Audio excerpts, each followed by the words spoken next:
अस्सलाम वालेकुम dear students. आज से हम नया चैप्टर शुरू करने जा रहे हैं जो कि हमारे सिलेबस के हिसाब से चैप्टर नंबर 4 है और इस चैप्टर का नाम है थर्मोडायनामिक्स। तो चलिए शुरू करते हैं आज थर्मोडायनामिक्स का पहला लेक्चर। ओके, देखिए सबसे पहले अगर हम इस चैप्टर का ये जो नाम है इस नाम पर अगर हम गौर करें, यानी थर्मोडायनामिक्स, इस नाम को के बारे में अगर हम सोचें तो हमको एक चीज़ समझ में आती है कि इसका पहला जो वर्ड है वो है थर्मो। थर्मो का मतलब है थर्म और थर्म का मतलब होता है हीट। ओके, दूसरा जो वर्ड यहाँ पर है वो है डायनामिक्स और डायनामिक्स का मतलब होता है मोशन। उर्दू में अगर हम बात करें तो हीट जो है उर्दू में इसे आमतौर पर कहते हैं तपिश या फिर हरारत। ओके, दो अल्फाज इसके लिए यूज़ किए जाते हैं, तपिश और हरारत। और मोशन जो है तो आमतौर पर हम लोग इसको हरकत कहेंगे। ओके, यानी एक जगह से दूसरी जगह पहुंचना, उस चीज़ को हम लोग हरकत कहेंगे। तो सवाल ये आएगा कि थर्मोडायनामिक्स में हम क्या पढ़ेंगे। तो आप लोग याद रखिए, थर्मोडायनामिक्स एक ऐसी साइंस है जिसमें हम लोग हीट और हीट से रिलेटेड होने वाले मोशन या हीट के मोशन की स्टडी करने वाले हैं। ओके, यहाँ पर आप मोशन का मतलब कन्वर्शन भी समझ सकते हो, यानी इसका ये मतलब भी ले सकते हैं हम लोग कि ये एक ऐसी साइंस है जिसके अंदर हम लोग हीट के अलग अलग फॉर्म ऑफ एनर्जी के अंदर कन्वर्शन की स्टडी करने वाले हैं, इसीलिए इसको थर्मोडायनामिक्स ये नाम दिया गया है। ओके, तो ये था थर्मोडायनामिक्स। इस वर्ड का मतलब, ये जो नाम है, इस नाम की थोड़ी सी डिटेल्स या इसका थोड़ा सा एक इंट्रोडक्शन। अब यहाँ सवाल ये आएगा कि हमको मेनली इस चैप्टर के अंदर हीट के बारे में अगर हमको पढ़ना है तो हीट क्या है, यानी सबसे पहली शुरुआत हमारी यहीं से होगी कि हीट जो है वो क्या होती है और ये कैसी फिजिकल क्वांटिटी है जिसके बारे में हमको ये सारी चीज़ें यहाँ पर पढ़ना है। ओके, तो सबसे पहले शुरुआत करते हैं अपन लोग हीट के बारे में। आप लोग देखिए, हीट का जो मेन कंसेप्ट है, तो इस कंसेप्ट को समझने के लिए यानी एकदम इब्तदाई दौर से, यानी एकदम शुरुआत से, जहाँ से थर्मोडायनामिक्स शुरू हुआ था वहाँ से अगर हम लोग बात करेंगे तो हमको जाना पड़ेगा आज से तकरीबन 300 साल पहले। ओके, जब हम आज से तकरीबन 300 साल पहले जाएंगे तो हम जाएंगे 1700 कुछ में। ओके, 1700 से लेकर मतलब जो भी वो पीरियड रहा होगा, अर्ली पीरियड, उस दौर में जब हम जाएंगे तो हमको पता चलेगा कि हीट का उस ज़माने में जो मतलब लिया जाता था वो मतलब होता था कि हीट जो है वो एक फ्लूइड है। ओके, हीट जो है वो क्या है, वो एक फ्लूइड है। फ्लूइड का मतलब होता है बहने वाली चीज़, जैसे हवा बहती है, पानी बहता है। ओके, कोई भी लिक्विड जो है वो बह सकता है। तो उस दौर के जो साइंटिस्ट जो होते थे तो उन लोगों का ये ख्याल था कि heat is like a fluid, heat जो है वो एक फ्लूइड है जो बहता है। ओके, अब यहाँ सवाल यह आएगा कि अगर मान लो यहाँ पर इस जगह पर मैंने एक हॉट बॉडी लिया और यहाँ पर मैं अगर एक कोल्ड बॉडी लेता हूँ, तो उस ज़माने का मतलब ये फ्लूइड वाला जो कंसेप्ट था, तो वो कंसेप्ट ये था कि हीट जो है वो हॉट बॉडी से कोल्ड बॉडी की तरफ फ्लो होगी। मतलब हीट जो है वो बहते हुए जाएगी हॉट बॉडी से कोल्ड बॉडी की तरफ। इसका मतलब ये जो फ्लूइड है, हीट नाम का जो फ्लूइड है, तो वो हॉट बॉडी में ज़्यादा है और कोल्ड बॉडी में कम है। ओके, उन लोगों ने एक्चुअली इस फ्लूइड का एक नाम भी रखा था। उन लोगों ने इसका नाम रखा था कैलोरिक। इसको आम तौर पर यानी जो वर्ड यूज़ किया जाता था वो था कैलोरिक, और इसी पर से उसकी CGS यूनिट कैलोरी जो है वो बनी हुई है। ओके, जिसको हम लोग कैलोरी या किलो कैलोरीज वगैरह में हम बोलते हैं ना, तो वो एक्चुअली यही वर्ड था। तो कैलोरिक फ्लूइड था, और वो कैलोरिक फ्लूइड जो है वो ये माना जाता था कि वो हॉट बॉडी में ज़्यादा होता है और कोल्ड बॉडी में कम होता है। ओके, अब यहाँ सवाल ये आएगा कि अगर हम उसको यानी कैलोरिक फ्लूइड मानते हैं, अगर मान लो कि हम हीट को कैलोरिक फ्लूइड माने, तो सवाल ये आएगा कि ये फिर हमको नज़र क्यों नहीं आता। जैसे पानी जो है एक पर्टिकुलर बर्तन में अगर है तो हमको नज़र आता है, ओके, लेकिन हवा वगैरह नज़र नहीं आती। तो कुछ फ्लूइड नज़र आते हैं, कुछ नज़र नहीं आते। तो कैलोरिक फ्लूइड के बारे में पहला जो पॉइंट ये था कि वो इनविजिबल है, मतलब नज़र नहीं आता। दूसरी चीज़ ये थी कि वो मासलेस है।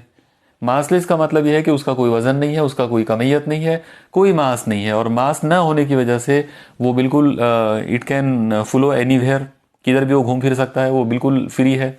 ओके, इसके अलावा एक और बात ये भी थी कि it is present in all bodies. मतलब दुनिया की कोई भी चीज़ अगर आप लेंगे तो उसके अंदर ये कैलोरिक फ्लूइड होता था, यानी माना जाता था कि कैलोरिक फ्लूइड दुनिया की हर चीज़ के अंदर है, लेकिन उसकी क्वांटिटी हॉट बॉडी में ज़्यादा होती है और कोल्ड बॉडी में कम होती है। और यही रीज़न है कि वो हॉट बॉडी से कोल्ड बॉडी की तरफ फ्लो होता है। तो आप देखिए कि ये कंसेप्ट जो है, ये ऐसा लगता है कि काफ़ी हद तक करेक्ट भी रहा हो, यानी काफ़ी हद तक करेक्ट महसूस होता है। ऐसा लगता है कि यानी हम इसको एकदम से ये नहीं कह सकते हैं कि बिल्कुल रॉन्ग है, बिल्कुल गलत कंसेप्ट है, बल्कि यहाँ तो ये बिल्कुल लॉजिकली लग रहा है कि बिल्कुल होना चाहिए, हो सकता है, ऐसा पॉसिबल है। ओके, मतलब ये उस ज़माने की बात हो गई। तो 1700 कुछ में हीट का जो पहला इब्तदाई जो तस्वूर था, एकदम शुरुआत वाला जो है, मतलब हिस्टोरिक जो इसका कंसेप्ट है, वो यही वाला था। ओके, लेकिन बाद में ये हुआ कि तकरीबन 100 साल के करीब करीब गुजरे और 1798 में, ये एक बहुत ही इंपॉर्टेंट ईयर है, हम ये कह सकते हैं कि इस साल थर्मोडायनामिक्स का जन्म हुआ, ऐसा बोल सकते हैं हम लोग। ओके, तो इस साल में एक ख़ास बात ये हुई कि एक अमेरिकन बॉर्न एक ब्रिटिश साइंटिस्ट हैं, एक्चुअली वो आर्मी ऑफिसर थे, उनका नाम है काउंट रमफोर्ड। ये नाम आप याद रखिए, उनका नाम था काउंट रमफोर्ड। काउंट रमफोर्ड जो है ये एक और नाम से जाने जाते हैं, जनरली इनको सर बेंजामिन थॉमसन ये भी कहा जाता है, यानी ये इस नाम से भी मशहूर हैं। इनका ओरिजिनल नाम काउंट रमफोर्ड था, लेकिन सर बेंजामिन थॉमसन के नाम से भी ये मशहूर हैं। तो और ये क्या थे, तो मैंने अभी आपको बताया कि ये एक्चुअली एक आर्मी ऑफिसर थे। ओके, अमेरिकन बॉर्न लेकिन ब्रिटिश साइंटिस्ट। ओके, और ब्रिटिश आर्मी में थे। तो इन्होंने 1798 में एक बड़ा मज़ेदार ऑब्जर्वेशन देखा। आप देखो, क्योंकि ये आर्मी में थे और आर्मी ऑफिसर थे, तो इनका जो ताल्लुक है वो तोप वगैरह बनाने से होता था। ओके, जिसे इंग्लिश में हम लोग कैनन कहते हैं। ओके, कैनन मतलब उर्दू में हम उसे कहेंगे तोप। तो तोप बनाने का जो मामला था, तो वो आमतौर पे ये आर्मी वालों की तरफ ही होता था। वही लोग तोप वगैरह बनाते थे और तोप से गोले वगैरह जो है वो दागते थे। तो तोप बनाने का जब मामला आया, तो ब्रास की यानी पीतल की उनको तोप बनाना था। और पीतल की जब वो तोप बना रहे थे, तो जिस कारखाने में या जिस जगह पर, जिस फैक्ट्री के अंदर वो ये तोप बना रहे थे, तो वहाँ पर यूँ समझ लो आप लोग कि जैसे मान लो ये इस तरह से पीतल का यानी ब्रास का, अगर मान लो एक ऐसा इस तरह का अगर एक टुकड़ा लिए, तो इसको इसके बीच में सुराख करना पड़ेगा। ओके, तो इसके बीच में सुराख करने के लिए, इसमें बोर करने के लिए यानी सुराख करने के लिए वो मशीन यूज़ करते थे। जिस मशीन को वो लोग यूज़ करते थे वो एक इलेक्ट्रिक ड्रिल होती थी। ओके, वो ड्रिल के ज़रिए करते थे। बल्कि इलेक्ट्रिक ड्रिल से भी पहले वो लोग घोड़ों का भी इस्तेमाल करते थे। ओके, यानी घोड़े ऐसे गोल घूमते थे और उनके गोल घूमने से ड्रिल मशीन गोल घूमती थी और यहाँ पर सुराख होता था, ये ऐसे सुराख होते चले जाता था।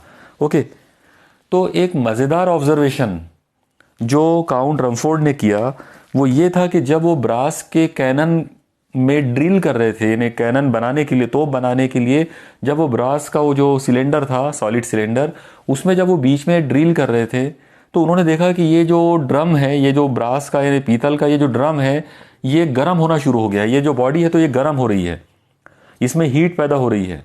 ओके, और वो हीट बहुत ज़्यादा थी। एक और मज़ेदार बात ये भी थी कि यहाँ ड्रिल करने की वजह से जो टुकड़े नीचे गिर रहे थे, तो वो टुकड़े भी बहुत ज़्यादा गर्म थे।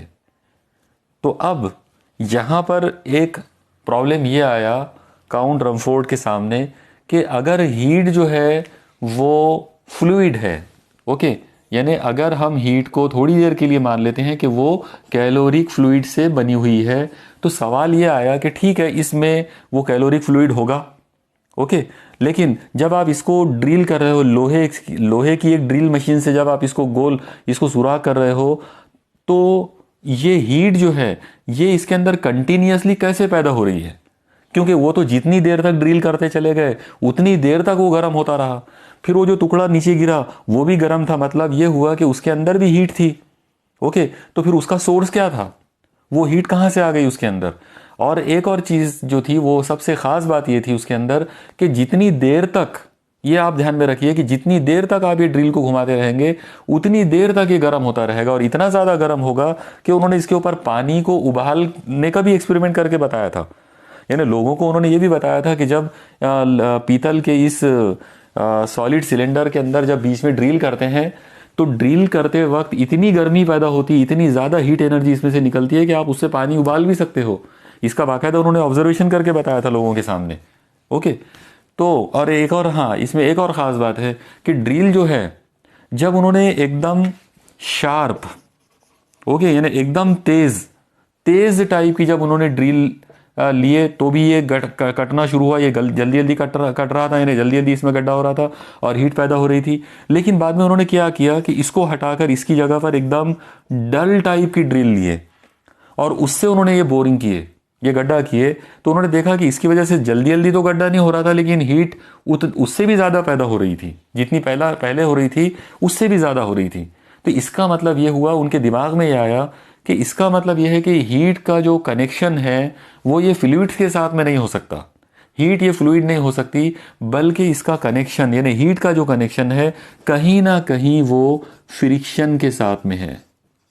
ओके, यानी उनके दिमाग में ये बात आई क्योंकि यहां पर ये ड्रिल मशीन ऐसे रगड़ रही है, फ्रिक्शन आ रहा है उसके अंदर, तो जितना ज़्यादा उसमें फ्रिक्शन आएगा उतनी ज़्यादा हीट जो है वो डेवलप हो रही है। इसका मतलब उनके दिमाग में ये बात आ गई कि फ्रिक्शन की वजह से हीट जो है वो डेवलप होती है, और अगर फ्रिक्शन की वजह से अगर हीट डेवलप हो रही है तो इसका मतलब हीट फ्लूइड नहीं हो सकती, ये पॉसिबल नहीं है। इसलिए 1798 में उन्होंने कैलोरिक फ्लूइड का ये जो कंसेप्ट था, ये जो थ्योरी थी, इसको उन्होंने पूरी तरह रिजेक्ट कर दिए और उन्होंने ये कंफर्म करके बता दिया एक्सपेरिमेंटली बल्कि कि हीट जो है वो फ्रिक्शन की वजह से आती है, और फ्रिक्शन की वजह से आ रही है इसका मतलब ये हुआ कि heat is nothing but energy.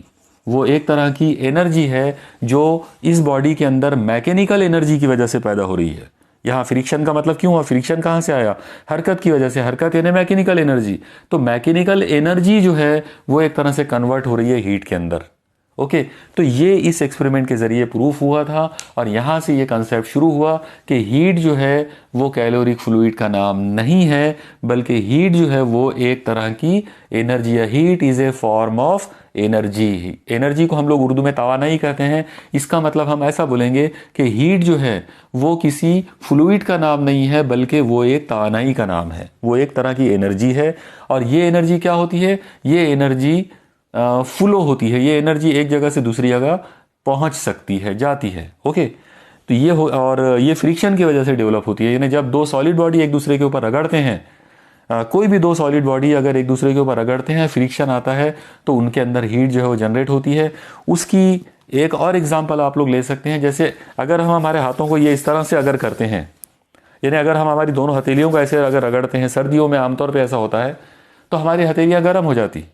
Okay, तो हथेलियाँ गर्म इसलिए हो गई क्योंकि फ्रिक्शन की वजह से वहाँ पर वो हीट जो है वो डेवलप हो गई, वो एनर्जी जो है वहाँ पर आ गई। ओके, तो इस तरह से हीट जो है वो एक एनर्जी है जो दो सॉलिड बॉडी को रबिंग की वजह से या फ्रिक्शन की वजह से डेवलप होती है। ओके, तो ये था कंसेप्ट हीट का। अब यहाँ पर हमको ये देखना है कि हीट जो है वो फ्लो कैसे होती है, या वो फ्लो क्यों होती है, क्या रीज़न है उसके पीछे फ्लो होने का। तो आप लोग एक चीज़ देखो, आप ऐसा इमेजिन करो कि मान लो आपने यहाँ पर कोई तो भी एक बॉडी ली है जिसका नाम ए है, और यहाँ पर आपने कोई दूसरी बॉडी ली है और इसका नाम बी है। ओके, तो अब एक चीज़ तो कंफर्म हो गई कि इसके पास भी कुछ हीट एनर्जी है और इसके अंदर भी हीट एनर्जी है। ओके, हमको उस हीट एनर्जी का पता चलेगा इनके टेम्परेचर से। सपोज करते हैं कि इसका टेम्परेचर T1 है और इसका टेम्परेचर T2 है। मान लो कि T1 is greater than T2, यानी ऐसा समझ लो कि इसका टेम्परेचर ज़्यादा है और इसका टेम्परेचर कम है।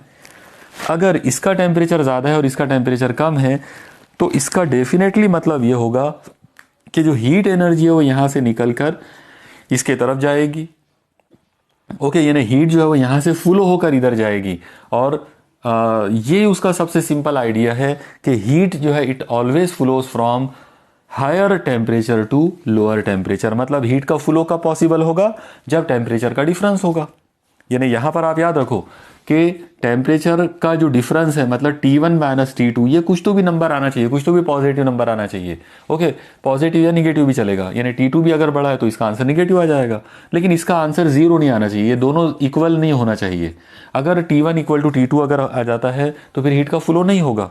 ओके, हीट का फ्लो उस वक्त होगा when there is a difference of temperature between the two bodies, यानी कोई भी दो जिस्मों के दरमियान, कोई भी दो बॉडीज में अगर टेम्परेचर का डिफरेंस है तो हीट फ्लो होगी।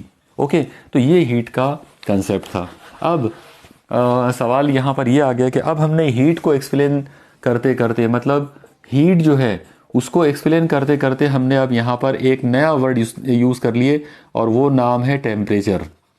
ओके, उर्दू में हम इसे दर्जे हरारत कहते हैं। तो सवाल ये आएगा कि टेम्परेचर क्या है, क्या चीज़ को हम लोग टेम्परेचर कहेंगे।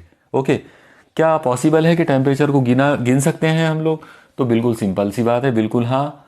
टेम्परेचर जो है एक्चुअली एकदम सीधे सादे लफ्ज़ों में अगर बात करेंगे तो टेम्परेचर का मतलब होता है डिग्री ऑफ हॉटनेस और डिग्री ऑफ कोल्डनेस।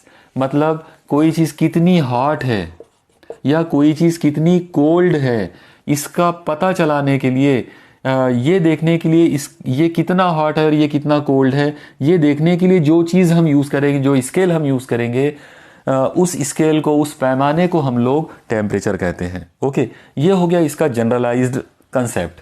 लेकिन अब इसका ओरिजिनल कंसेप्ट क्या है टेम्परेचर का? तो इसके लिए हमको हमारे पिछले चैप्टर में चलना पड़ेगा। आप लोग देखो, इससे पहले जो चैप्टर नंबर 3 जो था काइनेटिक थ्योरी ऑफ गैसेस, ये चैप्टर के अंदर हम लोगों ने एक बहुत ही ख़ास पॉइंट पढ़े थे, वो थी kinetic energy of gas molecules. तो एक गैस मॉलिक्यूल की जो काइनेटिक एनर्जी है उसका हम लोगों ने फॉर्मूले का जो डेरिवेशन किया था वो था 3/2 RT for 1 mole. Okay, 1 mole gas के लिए, 1 मोल आइडियल गैस के लिए हमने देखा था कि काइनेटिक एनर्जी का ये फॉर्मूला होता था काइनेटिक थ्योरी ऑफ गैसेस में। अब यहाँ पर आप लोग एक चीज़ देखो कि 3/2 R कांस्टेंट है, और अगर ये कांस्टेंट है तो फिर इक्वल टू और कांस्टेंट को हम लोग हटा सकते हैं। अगर हम इक्वल टू और कांस्टेंट को हटा देंगे तो हमारे पास कंसेप्ट मिलेगा E के इज प्रोपोर्शनल टू T। मतलब काइनेटिक एनर्जी जो है वो डायरेक्टली प्रोपोर्शनल है टेम्परेचर के साथ। तो ये टेम्परेचर का सबसे मेन कंसेप्ट है, यानी ये जो कंसेप्ट, ये जो फॉर्मूला यहाँ बन गया, ये एक्चुअली टेम्परेचर का सही कंसेप्ट है, ये ओरिजिनल कंसेप्ट है। और वो ये है कि temperature is nothing but kinetic energy of gas molecules. Okay, अब यहाँ पर गैस की बात हो रही है इसलिए मैंने गैस मॉलिक्यूल्स बोल दिया हूँ। अदरवाइज टेम्परेचर का सीधा साधा मतलब होता है काइनेटिक एनर्जी या सिर्फ energy, average energy. Okay, average energy of anything, जिस चीज़ के टेम्परेचर की आप बात कर रहे हो उसकी एवरेज एनर्जी, उसकी जो एवरेज एनर्जी होगी उसके मॉलिक्यूल की। ओके, ये मेन चीज़ ये है कि मॉलिक्यूल की।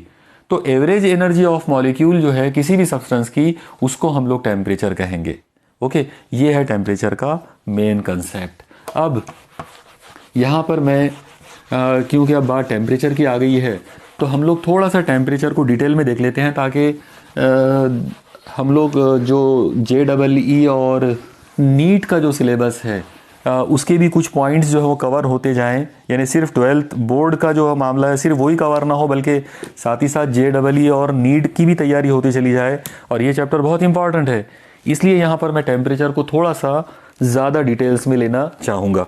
आप लोग देखो, इसमें सबसे पहले याद रखिए आप लोग कि टेम्परेचर का जो मेजरमेंट होता है, यानी मेजरमेंट ऑफ टेम्परेचर, टेम्परेचर को गिनना या टेम्परेचर की पैमाइश करना जो है उसे आम तौर पर थर्मोमेट्री कहा जाता। ओके, आप लोगों ने थर्मामीटर नाम सुना ही है। थर्मामीटर एक इंस्ट्रूमेंट है जिससे हम टेम्परेचर गिनते हैं। तो थर्मोमेट्री का मतलब होता है the science of measuring temperature, temperature को मेजर करने वाली साइंस। ओके, इसको थर्मोमेट्री कहते हैं। अब अगर हम टेम्परेचर को अगर गिनना चाहें या उसके लिए एक पैमाना, एक स्केल अगर बनाना चाहें तो वो स्केल हम कैसे बनाएंगे?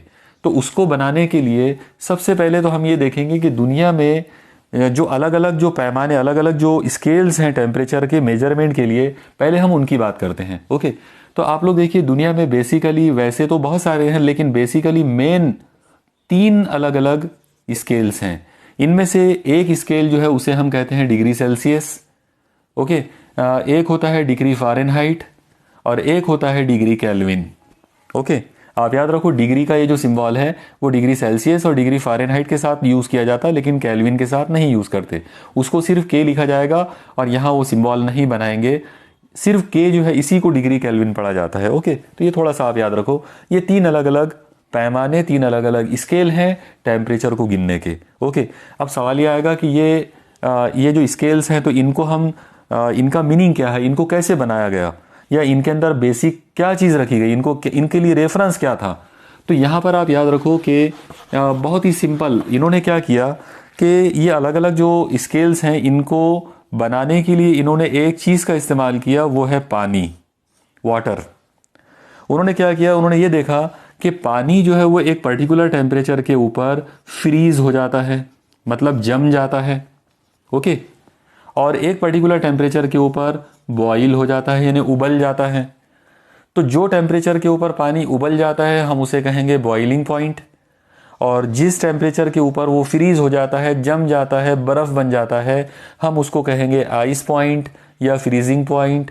ओके, या हम उसे मेल्टिंग पॉइंट भी कह सकते हैं, क्योंकि मेल्टिंग पॉइंट ऑफ आइस है वो। एक्चुअली बेसिकली वो मेल्टिंग पॉइंट ऑफ आइस भी होता है, उसी टेम्परेचर के ऊपर आइस मेल्ट भी होता है।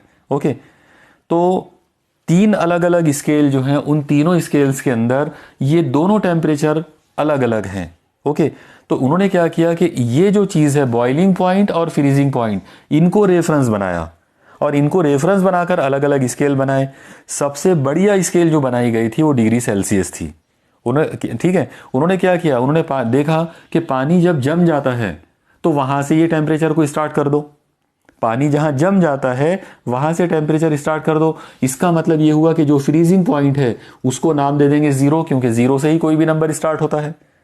और जहाँ पर वो बॉईल होना शुरू हो जाता तो उसको नाम दे दो 100 डिग्री सेल्सियस। ओके, तो चलो देखते हैं कि ये स्केल्स कैसे बनाए गए। तो अगर मैं यहाँ पर आपके सामने डिग्री सेल्सियस का अगर पैमाना बनाता हूँ, डिग्री सेल्सियस का अगर मैं स्केल बनाता हूँ, तो इस जगह से वो स्टार्ट होगा, इसको मैं कहूँगा 0 डिग्री सेल्सियस, ये हो गया फ्रीजिंग पॉइंट। और इस जगह पर 100 डिग्री सेल्सियस आ जाएगा, ये है बॉइलिंग पॉइंट। मैं यहाँ लिख देता हूँ इसको फ्रीजिंग पॉइंट ऑफ वाटर, और यहाँ पर लिख लेते हैं boiling point of water. Okay, ये हो गया डिग्री सेल्सियस का पैमाना। अब सवाल आएगा कि दूसरा जो पैमाना था दुनिया में, दूसरा जो स्केल जो बनाई गई वो डिग्री फ़ारेनहाइट की है।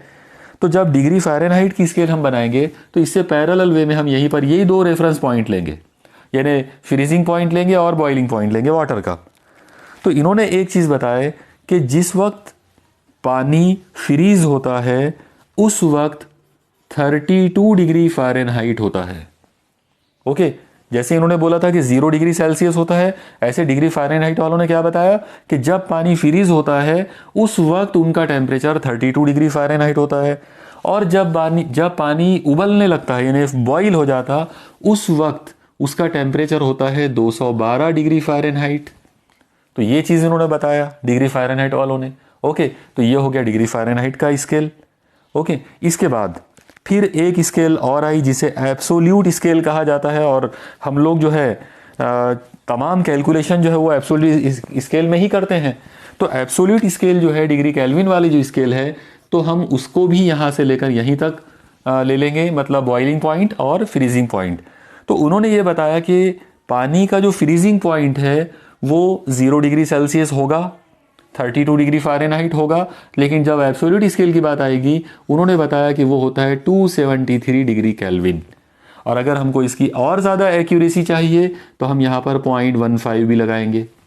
ओके, 273.15 यानी 273.15 ये उसकी ओरिजिनल वैल्यू है। और अगर हम ये 0.15 को नहीं भी लेते हैं तो हम अप्रॉक्सीमेटली 273 ले सकते हैं। तो 273 डिग्री केल्विन ये वो टेम्परेचर है जिसके बारे में उन्होंने बताया था कि पानी फ्रीज हो जाता।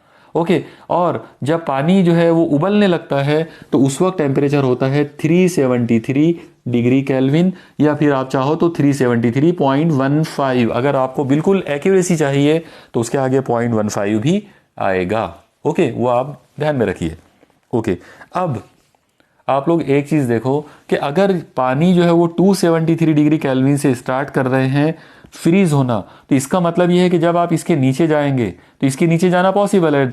273 है तो इसके नीचे होगा 272, उसके नीचे होगा 271, 270, ओके, 250, 200, 150, ओके, इस तरह से इसके नीचे जा सकते हैं।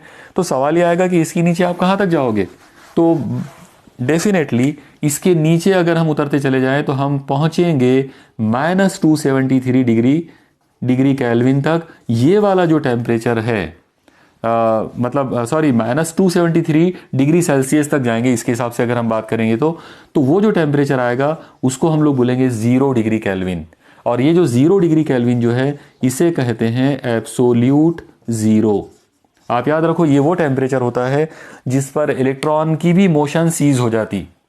0 डिग्री केल्विन या absolute zero is the temperature at which electron is itself सीजेज, मतलब इलेक्ट्रॉन की जो मोशन है वो सीज हो जाती, वो रुक जाती। तो ये वो टेम्परेचर है। ओके, ये हो गया एब्सोल्यूट स्केल के बारे में बात। अब जाहिर सी बात है जब हम इसके नीचे उतरेंगे तो यहाँ निगेटिव आना शुरू हो जाएगा, इसलिए 0 डिग्री केल्विन के लिए करस्पॉन्डिंग जो वैल्यू आएगी वो रहेगी -273 डिग्री सेल्सियस। ओके, ये आप इस तरह से आप अपने दिमाग में रखिए कि 0 डिग्री केल्विन का मतलब एब्सोल्यूट ज़ीरो है और डिग्री सेल्सियस में उसकी वैल्यू -273 डिग्री सेल्सियस होगी। ओके, चलो ये था ये 3 अलग अलग जो स्केल्स हमारे पास है, ये तीनों अलग अलग स्केल्स का मतलब एक तरह से कंपैरिजन। अब सवाल ये आएगा कि क्या हम इनको आपस में कन्वर्ट कर सकते हैं? तो इजीली कर सकते हैं। मैं पहले आपको वो वाला कन्वर्शन बताऊंगा जिसका हम सबसे ज़्यादा यूज़ करने वाले हैं, और आप समझ गए होंगे वो कन्वर्शन है इन दो लोगों का कन्वर्शन। ये बहुत ही सिंपल है। आप देखो क्योंकि ये स्केल 0 से स्टार्ट हो रही है इसलिए इसको समझना भी बहुत आसान है। 0 डिग्री सेल्सियस 273 है। आप लोग देखो 0 डिग्री सेल्सियस का मतलब क्या है?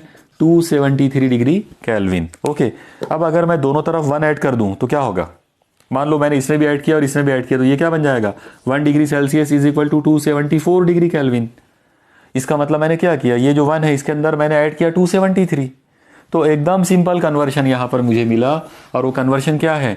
डिग्री सेल्सियस प्लस 273, मतलब डिग्री सेल्सियस के अंदर अगर ये नंबर मिला दो 273 अगर आप मिला देंगे आपको डिग्री केल्विन मिल जाएगा। तो this is the conversion factor, यानी डिग्री सेल्सियस में और डिग्री केल्विन में जो कन्वर्शन है, और इसका हमको सबसे ज़्यादा यूज़ है, इसका यूज़ हमको सबसे ज़्यादा करना है। इसलिए आप इसको याद रखो, डिग्री सेल्सियस में जो भी नंबर आपको दिया जाएगा उसमें 273 मिला दो, आपको डिग्री केल्विन मिल जाएगी। जैसे मैं एक एग्जांपल आपको बता देता हूँ। मान लो कि इस वक्त हमारा जो रूम टेम्परेचर है, सपोज करते हैं कि वो 27 डिग्री सेल्सियस है, तो वो डिग्री केल्विन में क्या होगा? तो इसके अंदर हम ऐड कर लेंगे 273।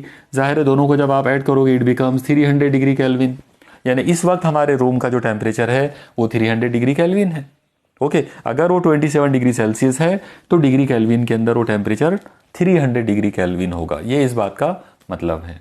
ओके, मुझे उम्मीद है आपको ये कन्वर्शन ध्यान में आ गया होगा। अब यहाँ सवाल पैदा होता है कि बीच में ये जो डिग्री फ़ारेनहाइट वाली जो स्केल है, तो क्या इनका भी कोई हम लोग रिलेशन बना सकते हैं? तो डेफिनेटली बनाया जा सकता है। आप लोग देखो इसको इन दो लोगों के बीच का जो रिलेशन है उसको समझने के लिए हम लोग यहाँ पर थोड़ा सा एक ग्राफिकल मेथड हम लोग यूज़ करेंगे। ग्राफिकल मेथड के अंदर आप ऐसा समझ लो कि ये जो वाई एक्सिस है यहाँ पर मैं डिग्री फ़ारेनहाइट ले लेता हूँ, ओके, और जो एक्स एक्सिस है मैं इसके ऊपर डिग्री सेल्सियस ले लेता हूँ। आप लोग बहुत गौर से देखो कि कर क्या रहे हैं हम लोग इसके अंदर, ठीक है। इसमें 0 डिग्री सेल्सियस यहाँ आएगा, और जिस वक्त 0 डिग्री सेल्सियस होगा तो उस वक्त मतलब ये क्या है? 0 degree Celsius freezing point of water. तो freezing point of water degree Celsius में 0 होगा, लेकिन डिग्री फ़ारेनहाइट में क्या होगा? 32। तो मुझे उसको यहाँ कहीं तो भी बताना पड़ेगा। तो मान लो कि ये है 32 डिग्री फ़ारेनहाइट, ओके, और ये है 0 डिग्री सेल्सियस। तो ये दोनों का मीनिंग सेम है। डिग्री मतलब ये क्या है? फ्रीजिंग पॉइंट ऑफ वाटर है। अब हम चलते हैं बॉइलिंग पॉइंट की तरफ। तो आप लोग एक चीज़ देखो, बॉइलिंग पॉइंट डिग्री सेल्सियस में 100, तो मुझे 100 से इधर जाना, 0 से इधर जाना पड़ेगा। सपोज करो यहाँ कहीं तो भी आ गया 100 डिग्री सेल्सियस, तो डिग्री फ़ारेनहाइट के अंदर कहाँ जाएंगे? डिग्री फ़ारेनहाइट यहाँ से उठकर यहाँ आ गए 212, तो 212 समथिंग यहाँ कहीं तो भी होगा। तो ऐसा इमेजिन करो आप लोग कि मान लो ये पॉइंट 212 है, डिग्री फ़ारेनहाइट है। ठीक है, जस्ट मैं समझाने के लिए बता रहा हूँ, यहाँ पे है, यानी ये कोई हम लोग मेजर स्केल लेके नहीं कर रहे, जस्ट समझाने के लिए बात कर रहे हैं। ओके, तो अगर ये 212 डिग्री सेल्सियस है और ये 100 डिग्री सेल्सियस है, तो इनकी जो करस्पॉन्डिंग वैल्यू जो आएगी इन दोनों की, तो वो करस्पॉन्डिंग नंबर यहाँ कहीं तो भी मिलेगा, ये वाला। मतलब पानी का जो फ्रीजिंग पॉइंट है, पानी का जो फ्रीजिंग पॉइंट है वो तो ये है, और पानी का जो बॉइलिंग पॉइंट है वो ये है। तो इन दो लोगों को अगर आपस में कनेक्ट कर दिया जाए तो ये दोनों कुछ ऐसे कनेक्ट हो जाएंगे, ये इस तरह की ये लाइन इन दोनों के बीच में ड्रॉ हो जाएगी। ओके, सीधा सीधा एक लाइन बनेगी दोनों में। अब इस लाइन को यूज करके हम लोग बहुत आसानी के साथ में इन दो लोगों के बीच का रिलेशन जो है वो मालूम कर सकते हैं। देखिए कैसे मालूम करेंगे, बहुत ही आसान कंसेप्ट है उसका। हम क्या करो कि ये पॉइंट से एक ऐसा पैरेलल यहाँ ड्रॉ कर दो, ये एक्स एक्सिस के साथ पैरेलल ऐसा एक ड्रॉ कर दिए। और इसके बाद अब क्योंकि अपने को एक जनरल रीडिंग का लेना है, तो हम एक काम करते हैं, सपोज करो कि मैं यहाँ पर ये ऐसी एक लाइन ड्रॉ करता हूँ, ये वाला जो पॉइंट है मैं इसका नाम रख देता हूँ डिग्री सेल्सियस, और उसके लिए करस्पॉन्डिंग ये वैल्यू है डिग्री फ़ारेनहाइट। मुझे देखना है कि इन दोनों में क्या रिश्ता है, दोनों में क्या ताल्लुक है, दोनों में क्या रिलेशन बन सकता है। ओके, तो अब इस चीज़ को मुझे यहाँ ग्राफ पे बताना पड़ेगा। अगर मैं इस चीज़ को यहाँ ग्राफ पे बताना चाहूँ, तो मान लो मैंने यहाँ पे ये पॉइंट ले लिया, तो इस पॉइंट के लिए अगर मैं नीचे उतरता हूँ इस जगह पर तो ये डिग्री सेल्सियस होगा, और यहाँ से मैं अगर इधर जाता हूँ तो ये वाला जो पॉइंट है ये डिग्री फ़ारेनहाइट होगा।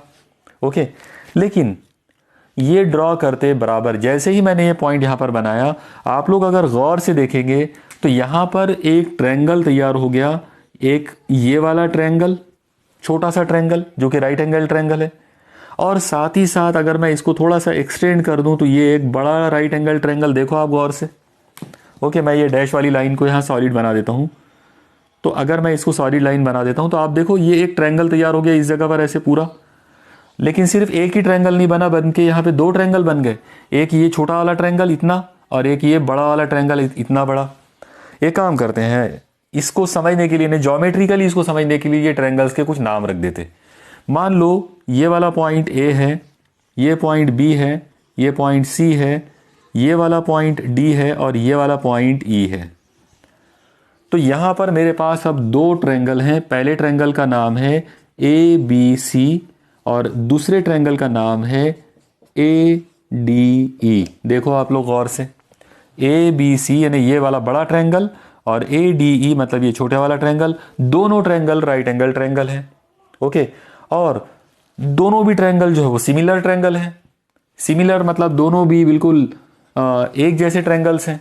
और अगर ये दोनों, उर्दू में इसे ममासिल कहते हैं, ममासिल मुसल्लस हैं, ये सिमिलर ट्रायंगल हैं, तो सिमिलर ट्रायंगल का एक थ्योरम होता है कि उनके अंदर जो करस्पॉन्डिंग सेक्शंस होते हैं, उनकी करस्पॉन्डिंग जो साइड्स होती है, उनका रेशो इक्वल आता।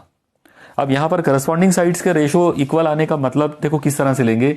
इसका मतलब हम लोग लेंगे कि अगर मैं ये वाला जो नंबर है, ये वाला जो साइड है, ये साइड का रेशो इसके बराबर इसके साथ, और ये साइड का रेशो इसके साथ, ये इसका रेशो इसके साथ, ये इक्वल आएगा। ओके, आप देखो अगर मुझे यहाँ पर डी ई लेना है, ओके, तो डी ई का जो रेशो आएगा वो बी सी के साथ लेना पड़ेगा, और ये रेशो इक्वल आएगा। किसके साथ इक्वल आएगा? अगर मैं यहाँ पर ए डी लेता हूँ और ए डी का रेशो मुझे लेना पड़ेगा, ए डी मतलब ये छोटा ट्रायंगल का पार्ट हो गया, तो ये इसका करस्पॉन्डिंग जो साइड मुझे लेना पड़ेगा वो लेना पड़ेगा ए बी। देखो आप लोग, डेफिनेटली आपको समझ में आया होगा अगर आप ये थोड़ी बहुत ज्योमेट्री को अगर ध्यान में रखें तो क्योंकि दोनों ट्रायंगल यानी छोटा ट्रायंगल और ये बड़ा ट्रायंगल दोनों भी सिमिलर ट्रायंगल है, इसलिए उनकी करस्पॉन्डिंग साइड्स का रेशो इक्वल आ गया।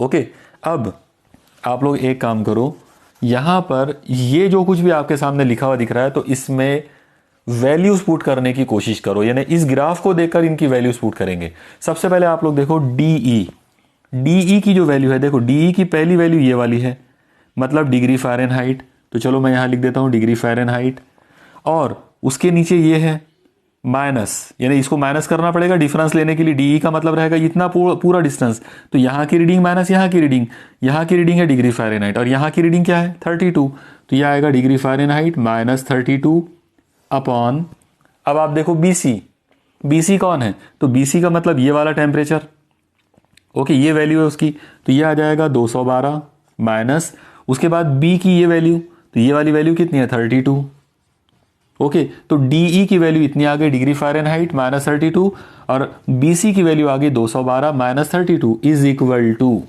अब आप लोग देखो AD ये इतना, AD का मतलब हमको लेना पड़ेगा इन दो लोगों के बीच का डिफरेंस, और इनका डिफरेंस कितना है डिग्री सेल्सियस, यानी ये वाली वैल्यू डिग्री सेल्सियस और ये वाली वैल्यू 0, इसका मतलब ये आ जाएगा degree Celsius -0 upon, okay, upon में AB का मतलब लेंगे यहां से यहां तक, इसका मतलब इन दोनों का डिफरेंस लेंगे तो ये माइनस ये वाली वैल्यू 100 है तो ये आ जाएगी 100 माइनस ये वैल्यू 0, ओके। मुझे उम्मीद है आपको ये समझ में आया होगा, यानी किस तरीके से हमने किए वो आप देखो, ग्राफिकल मेथड से हम ये बराबर इनका रिलेशन जो है वो बना सकते हैं, ओके।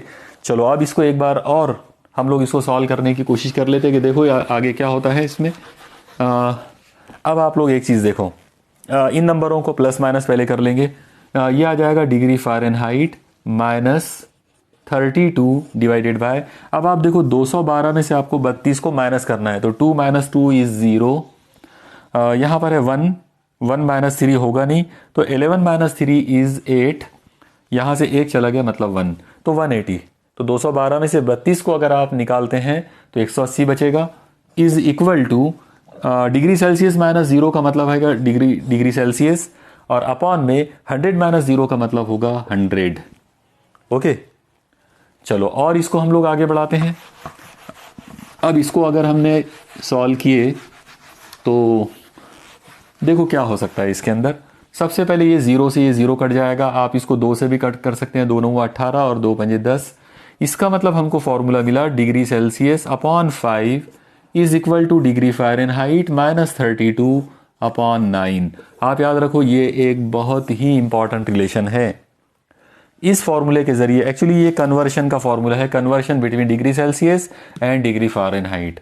अगर आप कोई भी टेम्परेचर डिग्री सेल्सियस में लेंगे तो ये फॉर्मूले को यूज़ करके आप उसको डिग्री फ़ारेनहाइट में बना सकते हो, या डिग्री फ़ारेनहाइट की वैल्यू अगर आपके पास है आप उसकी करस्पॉन्डिंग डिग्री सेल्सियस की वैल्यू जो है वो निकाल सकते हैं, ओके। यहाँ पर मैं आपको सिर्फ 1 या 2 एग्जाम्पल्स जो है वो बता देता हूँ। जैसे मान लो कि किसी इंसान का जो बॉडी टेम्परेचर है, मान लेते हैं कि वो 97 डिग्री फ़ारेनहाइट है, ओके, तो उसका करस्पॉन्डिंग डिग्री सेल्सियस में क्या वैल्यू होगी।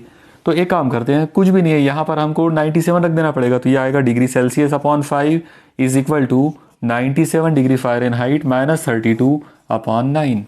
अब 97 में से 32 माइनस करो तो 7 - 2 इज़ 5, 9 - 3 इज़ 6 अपॉन 9। अब ये 5 को उधर भेज दो तो ये आ जाएगा degree Celsius is equal to 65 × 5 upon 9, कितना हो जाएगा 5 × 5 = 25, 2 5 × 6 = 30 और 2 32 डिवाइडेड बाय 9, ओके। और अब आप इसको डिवाइड करके देख लो, देखो अगर हम यहाँ पे 325 को 9 से अगर डिवाइड करें तो 9 × 3 = 27, ओके, 12 में से 7 गए बचेंगे 5, फिर ये 5 उतार दो तो 5 × 9 = 45, 9 9 × 5 = 45, 9 × 6 = 54, तो 6 का भाग जाएगा, 1 बचा, पॉइंट लगाओ, 0 लगाओ, 1। इसका मतलब जो आंसर हमको यहाँ पर मिला वो मिला 36.1 डिग्री सेल्सियस। यानी इंसान को अगर बुखार नहीं है, नॉर्मल अगर उसकी बॉडी है, उसमें बुखार नहीं है, अगर फीवर नहीं है उसको अगर, तो उसका जो टेम्परेचर है वो 97 डिग्री फ़ारेनहाइट होगा, लेकिन उस समय उसका जो डिग्री सेल्सियस में जो टेम्परेचर है वो होगा 36.1 डिग्री सेल्सियस, ओके। ये एक कन्वर्शन जस्ट मैंने एक एग्जांपल के तौर पे आपको करके बताया। एक और इंटरेस्टिंग नंबर मैं बता देता हूँ, एक और एग्जांपल बता देता हूँ।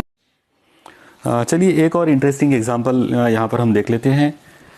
मान लो कि एक बॉडी है जिसका टेम्परेचर है -40 डिग्री सेल्सियस, तो हमसे ये सवाल है कि ये डिग्री फ़ारेनहाइट में क्या होगा, ओके। मान लो ऐसा सवाल अगर आपसे पूछ लेते हैं तो इसको कैसे करेंगे। देखिए बहुत ही इंटरेस्टिंग और बहुत ही सिंपल सा क्वेश्चन है। आप देखिए हमारा फॉर्मूला है degree Celsius upon 5 is equal two degree Fahrenheit -32 upon 9। अभी हम लोगों ने ये फॉर्मूले का डेरिवेशन देखे, भले ही ज्योमेट्रिकल तरीके से देखे लेकिन डेरिवेशन इस तरह से था, ओके। अब ये फॉर्मूले के अंदर हमको वैल्यूज पुट करना है, तो आप क्या करो, डिग्री सेल्सियस की वैल्यू ले लो, वो आ जाएगी -40/5 is equal two degree Fahrenheit -32/9। यहाँ पर ये कट जाता है तो 5 से ये कट जाएगा, ये हो जाएगा 5 × 8 = 40 is equal two degree Fahrenheit -32/9। 9 को इधर ला लो, ये 9 इधर आकर मल्टीप्लाई होगा तो 9 × 8 = 72, मतलब ये हो जाएगा -72 इज इक्वल टू फ़ारेनहाइट -32। और अब ये -32 को इधर ला लो, जब इधर इसको लेकर आएंगे तो इधर आकर वो प्लस हो जाएगा, मतलब ये हो जाएगा -72 + 32 is equal two degree Fahrenheit. इसका मतलब डिग्री फ़ारेनहाइट के अंदर उसकी वैल्यू आ गई। अब -72 + 32 जब आप माइनस करोगे तो कितना हो जाएगा, 2 - 2 = 0, 7 - 3 = 4, लेकिन माइनस तो -4, तो -4 डिग्री फ़ारेनहाइट। मतलब यहाँ पर उस बॉडी का जो टेम्परेचर है वो हमको मिला -40 डिग्री फ़ारेनहाइट, लेकिन डिग्री सेल्सियस में उसकी वैल्यू थी -40 डिग्री सेल्सियस। तो इसका मतलब ये हुआ कि ये जो टेम्परेचर है -40 डिग्री, ये एक ऐसा टेम्परेचर है जहाँ पर डिग्री सेल्सियस और डिग्री फ़ारेनहाइट दोनों सेम हो जाते हैं। ओके, तो ये भी एक आप जस्ट जनरल नॉलेज के तौर पे इतना याद रखो कि वो टेम्परेचर जिस पर डिग्री सेल्सियस और डिग्री फ़ारेनहाइट सेम हो जाते, वो टेम्परेचर है -40 डिग्री। तो -40 degree Celsius is equal to -40 degree Fahrenheit. Okay, ये था टेम्परेचर का पूरा कंसेप्ट। आप लोग देखो, टेम्परेचर का ये पूरा कंसेप्ट और ये जो अलग अलग जो मैंने उसकी स्केल्स और उनका कन्वर्शन फैक्टर, ये जो कुछ भी मैंने आपको बताया, एक्चुअली ये नीट और JEE के सिलेबस से रिलेटेड है। ओके, इसका हमारे बोर्ड यानी महाराष्ट्र स्टेट बोर्ड का जो एग्ज़ाम है उसमें इससे रिलेटेड जो है इतनी ज़्यादा डिटेल्स की हमको ज़रूरत नहीं है, लेकिन क्योंकि नीट और JEE के जो एग्ज़ाम्स हैं वो भी हमारे लिए बहुत इंपॉर्टेंट है, इसलिए मैंने ये पॉइंट्स को कवर कर दिया यहाँ पर। अब मैं वापस आता हूँ कि थर्मोडायनामिक्स का ये जो चैप्टर है, तो बेसिकली इसके अंदर हमको करना क्या है, यानी क्या क्या पढ़ना है। तो थर्मोडायनामिक्स, तो जैसा मैंने आपको बताया कि इसके अंदर हम लोगों ने हीट के बारे में स्टडी करना है, इसके अंदर हमने टेम्परेचर के बारे में पढ़ना है। ओके, यहाँ पर आप एक चीज़ ध्यान में रखना कि सबसे पहले जब हम थर्मोडायनामिक्स की स्टडी करेंगे तो जिन चीज़ों के ऊपर हम उनको स्टडी करेंगे उनको हम नाम देंगे थर्मोडायनामिक सिस्टम्स। ओके, उनको हम बोलेंगे थर्मोडायनामिक सिस्टम्स, यानी जो चीज़ की हम स्टडी कर रहे हैं उस चीज़ को सिस्टम कहा जाता। ओके, इसी तरह से नंबर 2, जब हम किसी सिस्टम की स्टडी करेंगे यानी थर्मोडायनामिक सिस्टम की जब हम स्टडी करेंगे तो हम लोग कुछ पैरामीटर्स को गिनेंगे, जैसे हम टेम्परेचर गिनेंगे, प्रेशर गिनेंगे, वॉल्यूम गिनेंगे। ओके, तो ये जो पैरामीटर्स हैं इनको हम नाम देते हैं थर्मोडायनामिक वेरिएबल्स का, इनको थर्मोडायनामिक वेरिएबल्स कहा जाएगा। इनकी एग्जाम्पल है pressure, volume, temperature, mass, number of moles, energy वगैरह वगैरह, बहुत सारे हैं। तो ये सारे के सारे जितनी फिजिकल क्वांटिटीज़ हैं इन सब को थर्मोडायनामिक वेरिएबल्स कहा जाएगा, क्योंकि इन सब की हम स्टडी करेंगे। इन सब ये सब लोग जो है इन रिलेशन विथ हीट इनका क्या क्या चेंजेस होता है, तो वो सारी चीज़ें थर्मोडायनामिक वेरिएबल्स में आएंगी। ओके, ये हो गया थर्मोडायनामिक वेरिएबल्स। ओके, इसके बाद तीसरे नंबर पर हम लोग देखेंगे कि थर्मोडायनामिक प्रोसेसेस क्या होते हैं। ओके, अलग अलग टाइप के प्रोसेसेस क्या होंगे, कौन कौन से आमाल हो सकते हैं थर्मोडायनामिकल सिस्टम के अंदर। तो थर्मोडायनामिकल प्रोसेसेस का मतलब वैसे चेंजेस होता है, तब्दीलियाँ होती है। तो हीट की वजह से किसी सिस्टम के अंदर कोई चीज़ अगर तब्दील हो रही है, कोई चीज़ अगर बदल रही है, चेंज आ रहा है, तो हम लोग उसको बोलेंगे थर्मोडायनामिक सिस्टम्स। इसके अलावा हम लोग ये देखेंगे एक और मेन चीज़ थर्मोडायनामिक्स के अंदर हमको देखना है, और वो ये है कि ये जो थर्मोडायनामिकल प्रोसेसेस जो हैं, तो इनको कंट्रोल करने वाले, मतलब इनको गवर्न करने वाले, इनको काबू करने वाले कौन से ऐसे लॉज हैं, तो हम लोग उनको बोलेंगे thermodynamic laws. Okay, thermodynamic laws यानी कवानीन, बहुत सारे ऐसे अलग अलग कवानीन हैं जो थर्मोडायनामिकल प्रोसेसेस को गवर्न करते हैं। ओके, और फिर आखिरी में हम देखेंगे कि थर्मोडायनामिकल लॉज, प्रोसेसेस और ये तमाम जो चीज़ें हैं इन सब का एप्लीकेशंस क्या हैं। तो इन सब के जो एप्लीकेशंस हैं वो हम लोग, मतलब वो भी इस चैप्टर का हमारा मेन पार्ट रहेगा, एप्लीकेशंस ऑफ थर्मोडायनामिकल प्रोसेसेस या थर्मोडायनामिकल लॉज। इनको यूज़ करके, इन लॉज को हम कहाँ अप्लाई करेंगे रियल लाइफ के अंदर, वो हम पढ़ेंगे। ओके, तो ये बेसिकली हमारे इस चैप्टर का बेसिक स्ट्रक्चर है। ये 5 पॉइंट हमको डिटेल्स में पढ़ना है बोर्ड के लिहाज से भी और नीट और JEE के लिहाज से भी। ओके, मुझे उम्मीद है कि आपको ये तमाम बातें जो है, ये इंट्रोडक्शन की तमाम बातें जो है वो समझ में आ गई होंगी। यहाँ पर मैं आपको एक चीज़ बताना चाहूँगा, वो क्लियर करना ज़रूरी है यहाँ पर। ये वाले जो वेरिएबल्स हैं, ओके, तो इनको हम बोलते हैं मैक्रोस्कोपिक